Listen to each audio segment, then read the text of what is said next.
bringing you news live from the 4th grade pet detective.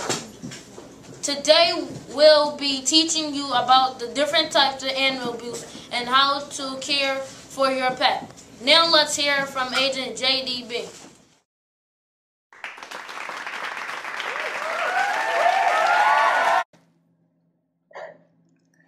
Animal abuse is when someone hurts an animal on purpose or they hurt animals without realizing they are harming the animal.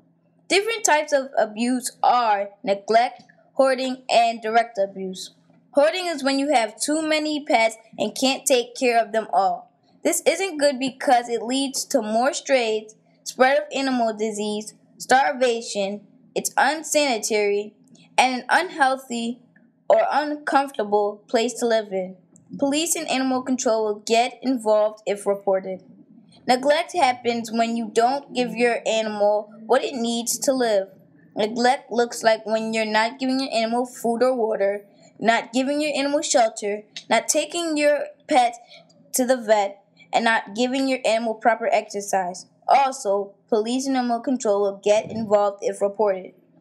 Direct abuse happens when you hurt an animal on purpose.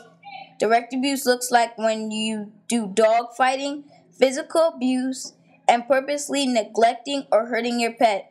Also, again, police and animal control will get involved if reported. Puppy mills are a bad place where breeders raise puppies in horrible living conditions and sell them. This is important for you to know because pets deserve to live a healthy and safe life. You can help by taking proper care of your pet. If you see an animal being abused, report to the police and speak up.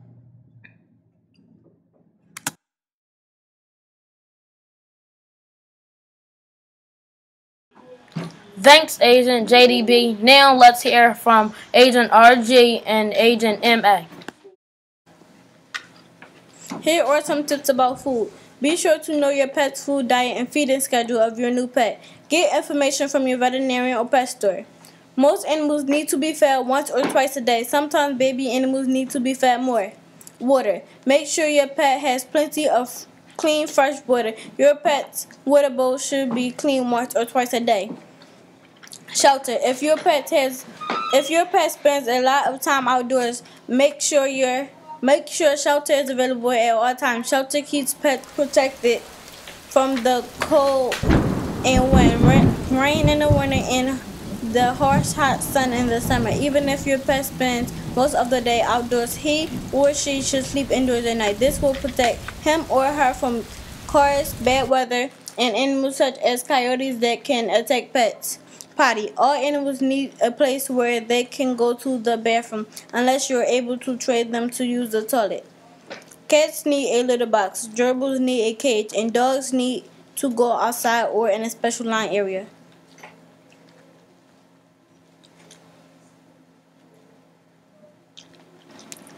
Hi, I'm Agent MA. If you just got a dog and you need to train it, this is how you train it. If you don't set up rules for him or her to follow, she or he may act mean and out of control. You don't want your dog in oncoming traffic, jumping on little kids, or growling at your neighbor. So you need to set up rules for him or her. The next thing is healthcare, and just like we need annual checkups for our doctor and dentist, most pets need regular checkups too.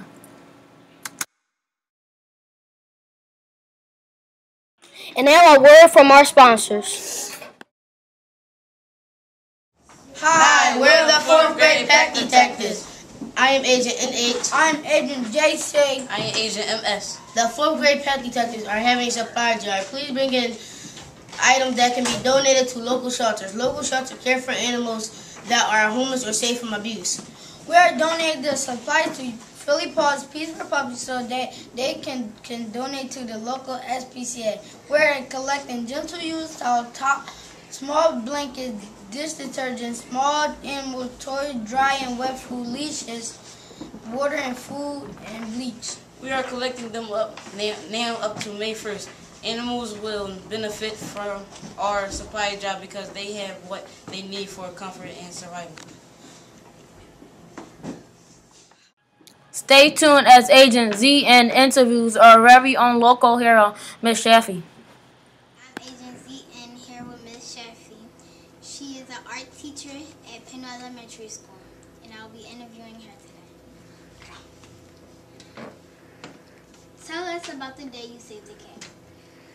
I was in the front hall of Pennell Elementary School after school, and I was talking to some kindergartners, and we heard some meowing, and we went to investigate, and we found a kitten on the steps of the school inside the building, just walking around meowing, looking for someone to feed it.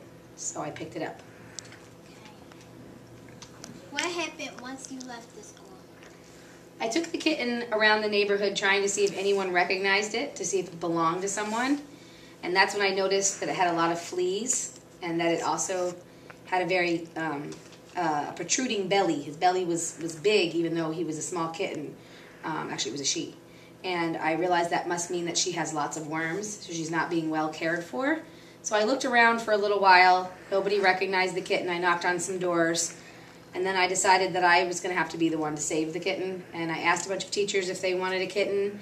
Nobody was looking for a kitten, so I drove it to the ASPCA, and they would rescue the kitten, but they wouldn't tell me how long they would keep it to try to find it a home.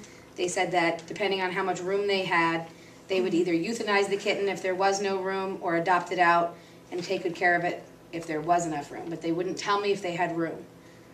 So I decided that I couldn't leave it there, so I took it home and stuck it in my back room of my house and fed it and took care of it and had a vet come give it its shots and worms until I could find it a home. Okay. Do you always save animals? Yes. How do you feel when you see animals getting abused? I feel terrible. I feel sad for people who would want to do something like that to an animal. I can't imagine ever wanting to hurt an innocent, sweet, fuzzy creature. Do you have any pets that were rescued in animal abuse? From animal abuse? I have three cats and one that lives in my neighbor's backyard in a little cat house. And that, it's not really my cat because it lives in my neighbor's backyard in their little cat house. It looks like a dog house, but it's for cats. But that one, I feed that one. And it's the mom of two of my adult cats who were born in my neighbor's backyard. And I adopted one of them. They weren't really abused because they were born in my neighbor's backyard, but I did rescue them, I guess, because my neighbor was just going to take them to the ASPCA, get them neutered and spayed so they wouldn't keep having kittens and stuff like that, and then just let them go in the neighborhood so they could find a home. So I ended up taking two of them in, and I feed their mother. Okay. And oh, go ahead. What advice can you give someone who finds an animal in need? Well, I guess it would depend if it was a child or adult. It would depend how old you were, what kind of animal it was, because depending on what experience that you have with animals, you have to be really careful if you don't know an animal to know whether or not that animal is going to hurt you, because animals, when they're scared and when they've been running away for several days, they can be protective of themselves. So you have to know kind of what you're doing. So if you're a kid, I would go get an adult. And if you're an adult, it's sort of based on your own experience, how much you know about animals. Okay. Did you have animals growing up? Yes, I did, actually. I had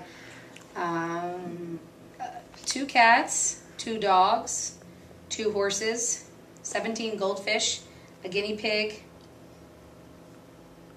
I think that's it. Wow! Thank you, Ms. Shaffy.